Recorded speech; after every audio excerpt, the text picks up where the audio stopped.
Amartya punya podcast. Halo Telur. Berjumpa lagi di Amartya punya podcast. Kali ini kita akan bahas podcast topik ketiga dengan topik enak gak sih jadi OSIS, dengan saya sebagai pembawa acara yang namanya Aca. Hai, aku Sofia. Dan kali ini kita bakal ditemani oleh narasumber yang hebat ya. Kenalin, ini ada Kak Caiza dan ini ada Kak Rahman. Hai. Oke, langsung aja. Jadi podcast kali ini kita fungsinya buat apa sih? Kita kali ini podcastnya buat menjadi gambaran ya buat teman-teman sekalian gimana sih OSIS itu kalau kalian mau daftar jadi OSIS. Jadi simak ya podcast kita kali ini. Langsung ke pertanyaan pertama ya. Menurutmu enak gak sih jadi OSIS? Saya dulu yang jawabnya. Menurut saya ada enaknya dan enggak enaknya. Mungkin kalau enaknya itu bisa nambah pengalaman, nambah temen juga bisa, pengalamannya juga lebih banyak. Terus yang enggak enaknya mungkin kadang pulang malam, terus habis itu juga mungkin kalau konsul harus berkali-kali gitu kalau menurut saya. Kalau menurut Kak Rahman gimana nih? Kalau menurut saya sih sama ya, sependapat sama Kak Ica juga. Keuntungannya juga kita diajarkan untuk cara berorganisasi, cara mengelola event, dan juga cara bersosialisasi. Dan untuk kekurangannya sih, yang pastinya banyak banget tugasnya. Apalagi kalau ada event-event besar gitu, dan kalau gak mepet juga waktunya sama gak kebentur sama tugas sekolah yang sangat banyak itu sih. Jadi di sini kesimpulannya kita ada kelebihan juga ada kekurangannya ya guys. Jadi di sisi lain, sisi positifnya tuh di OSIS juga bisa nambah relasi ya Kak. Ya, nambah relasi, nambah gimana sih organisasi yang baik itu. Namun kan di sebelah sisi positifnya tuh pasti ada sisi negatif ya. Di antara lain sisi negatifnya itu mungkin ya tersita untuk waktu belajar, bermain dan sebagainya gitu. Betul, betul. Tapi menurut kalian sendiri jadi OSIS itu seneng nggak sih? Maksudnya kadang itu seneng atau gimana gitu? Kalau menurutnya Kak Rahman gimana nih? Seneng sih, seneng kayak lebih banyak temen gitu.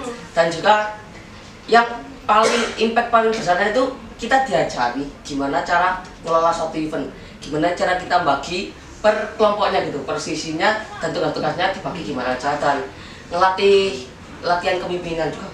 Nah gitu guys, kalau dari Kak Caiza gimana nih? Saya sependapat sama Rahman, mungkin enaknya ya gitu itu. Terus habis itu juga kan kita kayak di organisasi kayak nggak di cuma kepanitiaannya cuma anggap aja si acara nggak mungkin di situ, jadi random gitu. Jadi kita juga tahu oh kalau gini itu tugasnya gini, jadi tahu tugasnya semua. Jadi di sebuah event itu kita nggak selalu di satu job desk ya. Kita selalu diajar, misalnya kalau kali ini kita di PDD, terus di event selanjutnya kita bakal jadi di tim inti, bisa di tim isi acara mungkin juga bisa ya. Jadi kita bisa melaksanakan semua aktivitas atau semua job desk itu dalam satu masa periode atau lebih. Kalau menurut kalian banyak senangnya apa sedihnya sih ikut OSIS? Banyak senengnya sih. Ya banyak senangnya juga nambah pengalamannya juga. Mungkin sedih ada tapi cuma Ya, betul. bisa dilanjut nomor 2. Oke, kalau nomor 2 itu kan pasti ada enak gak enaknya ya. Kalau mungkin bisa dijelasin lebih rinci ya kepada teman-teman semua, bisa gimana sih enaknya, gak enaknya, atau mungkin dari sisi enaknya itu gimana, pas event apa, dan gak enaknya itu gimana gitu. Kak Caiza dulu deh. Kalau enaknya dulu ya. Kalau enaknya mungkin kayak di suatu event itu yang sebelumnya nggak bisa bikin proposal jadi bisa, yang sebelumnya nggak bisa cari sponsor jadinya bisa. Jadi nambah-nambah relasi di organisasi. Terus habis itu kalau mungkin nggak enaknya itu kalau ada event itu kayak mungkin randomnya jadi molor, jadi nanti kita pulangnya agak malaman gitu aja sih. Kayak Ya. Kalau Kak Rahman gimana nih? sama sih, enaknya itu sama, bisa ngerti aja apa aja tugas-tugas dari persinya, dan juga kita diajak belajar gitu buat persinya itu harus ngapain aja. Dan kalau menurut saya sih enaknya bisa pulang malam. Suka pulang malam ya berarti? Ya, tuh. Kalau gak enaknya sih ya itu, kalau waktunya mepet terus tugas banyak jadinya keteteran gitu. Jadi kayak barengan gitu ya Kak Ya. waktunya? Masih agak keteteran gitu ya? Ya, jadi harus motong waktu istirahat lah. Tapi kalau pulang malam gitu, misalnya setiap event atau ada event-event tertentu apa gimana? Event-event tertentu Iya, biasanya tertentu. kalau pulangnya sore itu pasti udah pulang malam. Kalau harusnya sore pasti pulangnya malam. Betul. Nah, kan event tertentu nih ya. Iya. Event apa sih yang paling diingat pulang malam gitu? Waktu itu Sumpah Pemuda kayaknya. Oh, event Sumpah Pemuda 28 Oktober itu ya? Ya. Terus sama KHS juga waktu itu. Oh, kalau Kak Rahman gimana nih? KS sama Maulid Nabi. Gitu ya. Terus kan ini berhubungan enak sama gak enak ya? Iya. Tapi pernah gak sih kalian gak ngerasa lelah gitu mau ngejalanin tugas-tugas yang diberikan sama OSIS ini? Ngejalanin tugas event ataupun tugas proker gitu, kalian pernah gak sih lelah, jenuh gitu? Kak Herman dulu mungkin. Oh ya, kalau menurut saya sih keuntungannya pertama itu belajar berorganisasi ya, terus dan juga kita secara tidak langsung itu kita upgrade skill cara kita mungkin public speaking, mungkin bersosialisasi ke orang lain juga, sama pekerjaan gimana ya maksudnya, kayak tugas-tugas yang ada di organisasi OSIS ini nanti di dunia kerja juga ada gitu. Jadi kayak berhubungan sama dunia kerja gitu ya. Betul. Apapun yang kita lakukan di OSIS ini, tentunya yang positif ya, karena di OSIS ini kita pasti memberikan dampak yang positif bagi kita dan lingkungan kita, yang pastinya nanti di dunia kerja bakal dibutuhin. Apalagi sekarang kan public speaking itu meskipun gak di dunia kerja, dimanapun pasti dibutuhin kan. Betul, betul. Nah, kalau dari Kak Caiza gimana nih? Kalau keuntungannya sih bisa nambah teman, terus juga keuntungannya apa yang nggak tahu jadi tahu kalau di organisasi. Terus juga mungkin buat bisa pengalaman yang dikatakan Kak Rahman tadi buat di dunia kerja pun nanti selanjutnya kalau kita habis SMA. Nah gitu ya, jadi meskipun di OSIS ini kita nggak cukup di masa-masa sekolah aja, di dunia kerja itu apapun sisi positifnya, apapun manfaat yang kita dapatkan dan skill yang kita peroleh dari hari OSIS ini itu bisa bermanfaat banget di dunia kerja gitu ya Kak Sofia. Oh ya, sama nambahin ini buat kita tahu gitu, kalau kita masuk OSIS kan banyak gitu di luar orang tuh yang bilang OSIS kerjanya gampang gini, menyepelekan gitu. Cara kasarnya itu mengolok lah ya, tapi kalau kita terjun masuk ke dunia organisasi, ke dunia OSISnya sendiri ya kita gimana ya, kita kaget sendiri, kita tahu gimana caranya ngelola organisasi, ngelola waktu itu sulit banget. Ya sulit banget. Sulit banget ya. Kalau kita nggak pintar-pintar manajemen waktu, bagi waktu mana buat main, organisasi, belajar, waktu me time itu susah banget ya Kak. Ya, Pasti betul. bisa keteteran banget tuh. Nah, di sini gimana sih tips atau trik gitu dari kakak-kakak Kak Caiza atau Kak Rahman buat bagi waktu antara belajar, organisasi, main atau sebagainya gitu? Oh ya. Dari Kak Rahman dulu mungkin. Oh ya, kalau dari saya sih pertama untuk kalau ada tugas sekolah segera mungkin harus dikerjakan, karena kita nggak tahu untuk waktu organisasi ini akan ada rapat atau gimana, itu kan nggak apa Kan setiap dada gitu ya. Takutnya ada dadakan gitu ya, takutnya ada dadakan, jadi kita malah keteteran waktu OSIS, waktu tugas, malah kita motong waktu istirahat kita gitu.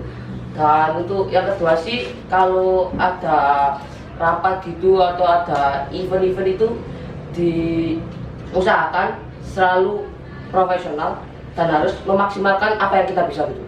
Nah gitu ya, yang pertama jadi kita nggak boleh nunda-nunda tugas ataupun PR ya, Ya. yang Yang diberikan penting ke ya Bapak. enggak nunda tugas. Nah, Betul, betul. kalau kita pasti nunda tugas itu pasti males banget kalau udah sampai molor-molor gitu, pasti males banget gitu guys. Apalagi kalau tugasnya udah banyak gitu ya. Numpuk banget gitu tugasnya. Kalau dari Kak Caiza tuh gimana? Menurut saya pribadi sih kayak pindah-pindah cari waktu, anggap aja ada tugas terus kebarengan ada buat organisasi. Jadi sesempet mungkin ngerjain yang tugas dulu, terus habis itu baru ke organisasi. Kalau bisa buat meeting dan lain-lain kita bisa jadi di sela-sela waktu, anggap aja waktu nggak ada Ya, event gitu atau ya. yang lainnya, nah betul kayak gitu. Di sini itu dari Kak Caiza nih ya, kesimpulannya kita tuh lebih mementingkan urusan kelompok ya, urusan si OSIS ini daripada kepentingannya sendiri, daripada me time-nya gitu maksudku. Nah, selanjutnya gimana Kak? Mungkin bisa apa ya, cerita gitu pengalaman yang paling berkesan pas hari event atau gimana di OSIS gitu.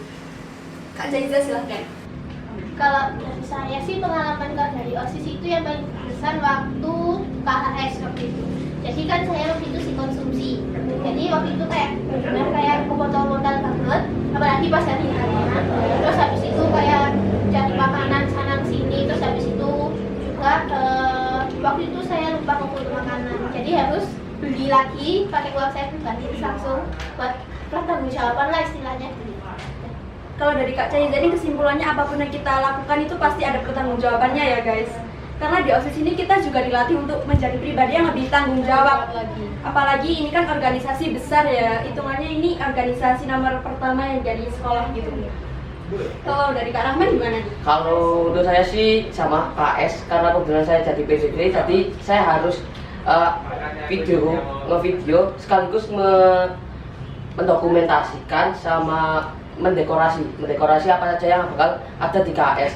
Nah, untuk itu waktu itu kita semua dari OSIS 25 itu kerja, dan kita sebagai PDD itu harus ngarahin dulu teman-teman kita itu gimana untuk arah dekorasinya untuk event KS ini. Jadi kita waktu itu kerjasamanya gila banget, gokil sih, seru paling seru gitu.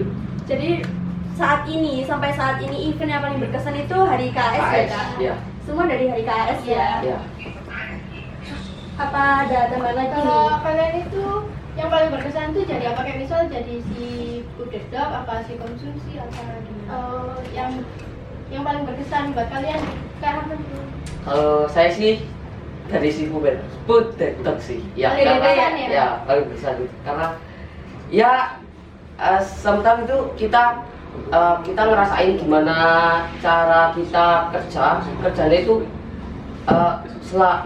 waktu itu kita pernah ke pontal-pontal, terus kita pernah santai gitu, relax kayak ya ngikuti alur aja. Jadi kita ngikutin aja maunya gimana. Apapun yang diberikan kita terima dan kita jalankan dengan ikhlas dan penuh tanggung jawab gitu ya Iya. Kak. Kalau dari Kak Caiza gimana nih? Kalau yang paling berkesan itu waktu jadi ketua pelaksana Sumpah Pemuda. Jadi harus ngurusin somasi juga, terus habis itu juga kalau ada kekurangan biasanya juga ikut bantu. Terus habis itu juga kalau ketua pelaksana kan rangkup semuanya. Jadi kalau ada masalah satu juga harus ikut nyelesain masalahnya gitu. Jadi kalau misalnya nih kalau pas hari event atau event selanjutnya lah ya. Event selanjutnya kakak-kakak ini ditempatkan di yang itu menurut kalian itu kayak asing, kalian merasa nggak bisa gitu. Nah, sikap kalian gimana nih? Kalau saya sih pertama-tama tanya ke seniornya dulu sih, ke senior C-nya dulu. Kita tanya apa aja tugasnya. Terus kalau kita nggak tahu, kita wajib nanya. Kita nggak boleh nggak nanya, karena kalau kita salah sedikit aja, kalau kita nggak tahu sedikit saja, kalau sudah eventnya sudah di hari H, kalau ada masalah tidak terduga itu kita nggak bisa handle, maka eventnya bakal hancur sih. Intinya belajar dulu ya guys, jangan nyerah dulu, apalagi bilang aku nggak bisa. Tapi kita harus belajar dulu, gimana caranya? Kita bisa tanya ke senior kita yang mungkin bisa lebih duluan ya untuk menangani event itu. Kalau dari Kak Caiza gimana? Kalau dari saya anggap aja saya diajak tanya yang event sebelumnya. Jadi kita tanya pada panitia yang event sebelumnya, ininya gimana, wajah buat bantunya itu gimana, dan lain-lainnya juga kita bagi tugas biar nggak ada yang keteteran gitu. Jadi sama-sama bantu, sama-sama juga penyelesaiannya biar cepat selesai. Jadi sama-sama belajar, kita juga membagi job desk ya, biar kita itu sebagai CEO itu nggak keteteran gitu. Kita kan setiap itu pasti kan punya anggota nih, jadi kita bagi tugas-tugasnya ya gitu. Ya saling menguntungkan juga. Nah, gitu ya guys. Jadi kesimpulannya dari yang pertama itu yang pertama dari Kak Rahman adalah kita nggak boleh nunda-nunda tugas. Kita jangan sampai males, apalagi kalau tugas udah numpuk itu kita pasti males banget mengerjainnya. Yang kedua, kita harus pintar-pintar manajemen waktu kalau mau masuk OSIS. Ya intinya gitu ya guys. Mungkin itu dulu. Iya, hampir mirip lah ya 11-12. Mungkin itu yang bisa kami sampaikan dalam podcast kali ini. Saya Aja Dan saya Sofia. mohon undur diri. Wassalamualaikum warahmatullahi wabarakatuh. Dadah.